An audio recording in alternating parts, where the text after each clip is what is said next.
केंद्र सरकार की मंशा साफ स्पष्ट है कि वो पूरा सीट नहीं भरना चाहती है। लेवल वाइज जो रिजल्ट जारी किया गया है वो पीटी में नहीं होना चाहिए था, वो मेंस का जो रिजल्ट आता उसमें लेवल वाइज रिजल्ट आना चाहिए था। एक ही स्टूडेंट्स का क्या हुआ है कि 4-3 लेवल में रिजल्ट आ गया, 3-3 4-4 लेवल में रिजल्ट आ गया। वो ज्वाइन तो कहीं एक ही करेंगे लास्ट में, जब फाइनल रिजल्ट आएगा यानी मेंस के बाद जब फाइनल रिजल्ट आएगा तो उसमें तो वो किसी एक ही जगह ज्वाइन करेंगे, तो ऐसे भी सीट खाली रह जाएगा। जो एनटीपीसी का रिजल्ट देने में इतना विलंब हो रहा था वो इसीलिए हो रहा था कि सरकार जो है ये तिकरमबाजी कर रही थी। एक तो वैकेंसी नहीं आती है, वैकेंसी के नाम पे दिखावा, 5 साल 6 साल 7 साल 8 साल के बाद वैकेंसी आई, उसके बाद 3 साल बाद जब रिजल्ट आता है तो फिर ये हाल किया जाता है। नमस्कार, मैं हूं राजमोहन तिवारी और आप जुड़ चुके हैं लाइव बिहार के साथ। लगभग 35,200 पदों के लिए एनटीपीसी सीबीटी 1 की परीक्षा दिसंबर 2020 से जुलाई 2021 तक ली गई, जिसका रिजल्ट अब जाकर जनवरी 2022 में जारी किया गया है। लेकिन जो रिजल्ट लेवल वाइज जारी किया गया है उसको लेकर अभ्यर्थियों के अंदर मायूसी तो है ही, साथ ही साथ काफी गुस्सा भी भरा पड़ा है।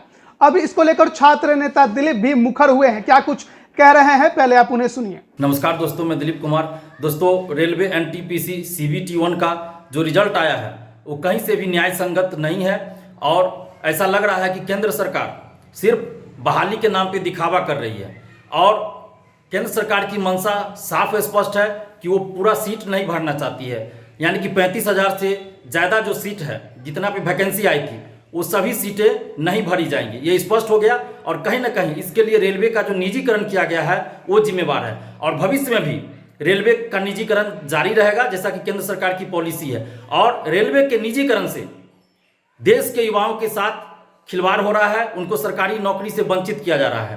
अन्यथा 35,000 से ज़्यादा जो वैकेंसी आई थी एनटीपीसी का, वो सभी सीटों को भरा जाना चाहिए। लेकिन जिस तरह से सीबीटी 1 यानी पीटी का रिजल्ट दिया गया है उससे ये स्पष्ट है कि सरकार सभी सीटों पे बहाली करने नहीं जा रही है। सरकार ये दिखा देगी लास्ट में कि हमें योग्य उम्मीदवार नहीं मिले इसलिए सीट खाली रह गया, जबकि ये सीबीटी 1 यानी पीटी का रिजल्ट है, ये पीटी का रिजल्ट है, ये सिर्फ क्वालिफाइंग है। और जो मेंस यानी सीबीटी 2 हो उसके बाद इस तरह से रिजल्ट जारी किया जाना चाहिए। यानी लेवल वाइज जो रिजल्ट जारी किया गया है वो पीटी में नहीं होना चाहिए था, वो मेंस का जो रिजल्ट आता उसमें लेवल वाइज रिजल्ट आना चाहिए था। आज तक किसी भी बहाली में ऐसा नहीं हुआ है कि अलग अलग पद के लिए जब बहाली निकली है तो इस तरह से कहीं भी पीटी का रिजल्ट नहीं आया है। और इस बार पहली बार ऐसा क्यों रिजल्ट दिया गया है? तो ये सिर्फ और सिर्फ इसलिए किया गया है कि सरकार की एक साजिश है कि युवाओं को, देश के युवाओं को ये दिखा दो कि हम बहाली कर रहे हैं, इतने हजार सीटों पे वैकेंसी निकाले और बहाली कर रहे हैं, और अंत में क्या होगा, सीटें खाली रह जाएगी। सरकार कह देगी कि हम तो इतना हजार वैकेंसी निकाले थे और युवा जो है 2019 से इसमें लगे थे। अब सोचिए कि 3 साल होने जा रहा है इस वैकेंसी को, और 3 साल बाद जब पीटी का रिजल्ट आता है तो इस तरह से गड़बड़ी करके रिजल्ट दी जाती है। इनको लेवल वाइज रिजल्ट देने की क्या जरूरत थी जबकि आज तक ऐसा नहीं हुआ है। यानी कि ये लेवल वाइज रिजल्ट सिर्फ इसलिए दिया गया है ताकि युवाओं को गुमराह किया जा सके और अंत में सीट खाली रह जाए, क्योंकि इनको तो रेलवे को बेचना है, रेलवे का निजीकरण करना है जो कि पहले से चला रहा है, इनको सरकारी नौकरी देनी नहीं है। तो ये सिर्फ और सिर्फ इसलिए किया गया है कि सरकारी नौकरी ये नहीं देना चाहते हैं और रेलवे का निजीकरण आगे भी जारी रहेगा। इससे यही स्पष्ट हो रहा है कि आगे भी रेलवे का निजीकरण जारी रहेगा। लगभग 7 लाख स्टूडेंट्स को पीटी में पास किया जाना था, लेकिन क्या किया गया है, मुश्किल से 2.5 लाख से 3 लाख स्टूडेंट्स को ही पीटी में पास किया गया है। हालांकि रोल नंबर आपको 7 लाख के लगभग में दिखाया गया है, तो वो रोल नंबर है। एक ही स्टूडेंट्स का क्या हुआ है कि 4-3 लेवल में रिजल्ट आ गया, 3-3 4-4 लेवल में रिजल्ट आ गया। वो ज्वाइन तो कहीं एक ही करेंगे लास्ट में, लेकिन पीटी में इस तरह से रिजल्ट नहीं दिया जाता है। वो फाइनल रिजल्ट जब आता है उसमें इस तरह से रिजल्ट दिया जाता है। तो ये जानबूझ के किया गया है, इस बात को समझिए। और हम तो अपील कर रहे हैं देश के तमाम नेताओं से, तमाम मंत्री विधायकों से, तमाम शिक्षकगणों से, कोचिंग संचालकों से कि ये जो लाखों करोड़ों युवाओं के भविष्य के साथ जो इस तरह से खिलवाड़ हुआ है, तो उसके लिए आप लोग आवाज़ उठाइए और इस अन्याय के खिलाफ परीक्षार्थियों का साथ दीजिए और आवाज़ उठाइए। और ये रिजल्ट जो है रिवाइज होना चाहिए और जो गड़बड़ी की गई है उसमें सुधार होना चाहिए, क्योंकि सरकार की मंशा साफ है कि सरकार बहाली नहीं करना चाहती है। पूरा जो जितना सीट पे वैकेंसी आई वो सभी सीट भरना नहीं चाहती है, वो सिर्फ दिखा देगी कि हमने तो इतना 1000 सीटों पे वैकेंसी निकाली, योग्य उम्मीदवार नहीं मिले इसलिए सीट खाली रह गई। जब एक ही स्टूडेंट्स का 3 जगह 4 जगह आपने अभी ही रिजल्ट दे दिया है, एक ही रोल नंबर 3 जगह 4 जगह आ गया, तो इससे तो लाखों स्टूडेंट पहले ही पार हो गए। तो जब फाइनल रिजल्ट आएगा, यानी मेंस के बाद जब फाइनल रिजल्ट आएगा, तो उसमें तो वो किसी एक ही जगह ज्वाइन करेंगे, तो ऐसे भी सीट खाली रह जाएगा। तो ये बहुत बड़ी साजिश है। और ये जो एनटीपीसी का रिजल्ट देने में इतना विलंब हो रहा था, वो इसीलिए हो रहा था कि सरकार जो है ये तिकरमबाजी कर रही थी, ये प्लानिंग कर रही थी कि किस तरह युवाओं को गुमराह किया जाए और किस तरह ऐसा कुछ किया जाए ताकि सीटें खाली रह जाए और युवाओं को लगे कि हमने नौकरी दे दी, सरकार ने नौकरी दे दी। और यही साजिश की गई है केंद्र सरकार के द्वारा। तो इस चीज को समझिए। मैंने 25 अक्टूबर 2019 को भी रेलवे निजीकरण के खिलाफ आंदोलन किया था पटना में। उस समय बहुत से लोगों ने हमारा मजाक उड़ाया था, लेकिन आज देखिए रेलवे का निजीकरण होता गया और कितना रेलवे स्टेशन बिक गया।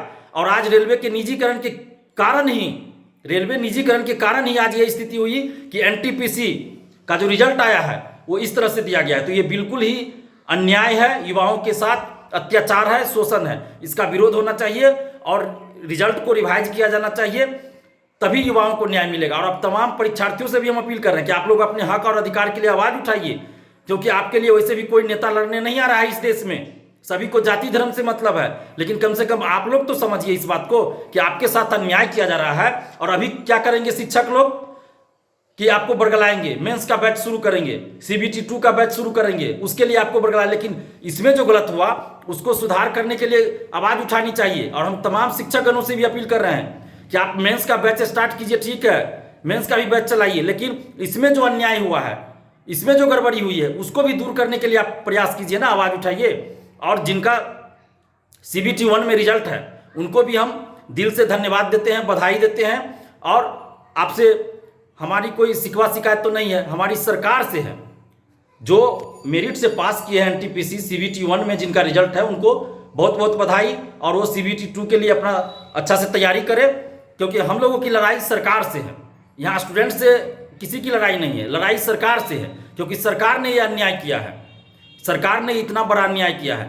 तो हम तमाम शिक्षकगणों से, कोचिंग संचालकों से, देश के तमाम नेताओं से ये अपील कर रहे हैं कि आप लोग इस अन्याय के खिलाफ आवाज उठाइए और रिजल्ट रिवाइज होना चाहिए, क्योंकि ये लाखों करोड़ों युवाओं के भविष्य का सवाल है। एक तो वैकेंसी नहीं आती है, वैकेंसी के नाम पे दिखावा, 5 साल 6 साल 7 साल 8 साल के बाद वैकेंसी आई, उसके बाद 3 साल बाद जब रिजल्ट आता है तो फिर ये हाल किया जाता है। तो आप सोचिए कि युवाओं के साथ कितना अन्याय हो रहा है। तो आखिर ये कब तक सहा जाएगा, कब तक बर्दाश्त किया जाएगा। तो आप तमाम युवाओं से भी अपील कर रहे हैं कि आप लोग भी आवाज उठाइए और रिजल्ट को रिवाइज करने के लिए आप लोग आवाज उठाइए, नहीं तो फिर सरकार इसी तरह मनमाना करेगी और अन्याय और शोषण युवाओं के साथ होता रहेगा। धन्यवाद, जय हिंद। रेलवे भर्ती बोर्ड ने जिस प्रकार से लेवल वाइज रिजल्ट जारी किया है, उसका अनुमान ना ही अभ्यर्थियों ने लगाया था और ना ही शिक्षकों ने। और जब रिजल्ट जारी हुआ तो कट ऑफ काफी हाई चला गया, जिसमें 7 लाख अभ्यर्थी जो इंतजार में थे CBT 2 की परीक्षा के, वहां पर संख्या 3-3.5 लाख पर ही रुक गई है। ऐसे में अभ्यर्थियों के अंदर नाराजगी तो है ही, लेकिन इसको लेकर अब सोशल मीडिया पर प्रोटेस्ट करने की भी मंशा शिक्षकों ने जाहिर कर दी है। अब देखते हैं कि आगे क्या कुछ होता है। रिजल्ट रिवाइज करने को लेकर भी तमाम अभ्यर्थी और छात्र नेता मन बना चुके हैं कि सरकार तक अब अभ्यर्थियों की आवाज पहुंचाई जाए। अब जो भी इस पर अन्य खबरें आएंगी वो हम आप तक पहुंचाने की कोशिश करेंगे। आप बने रहिए लाइव बिहार के साथ। आप सभी का बहुत बहुत धन्यवाद। लाइव बिहार YouTube पर सब्सक्राइब और Facebook पर लाइक जरूर करें।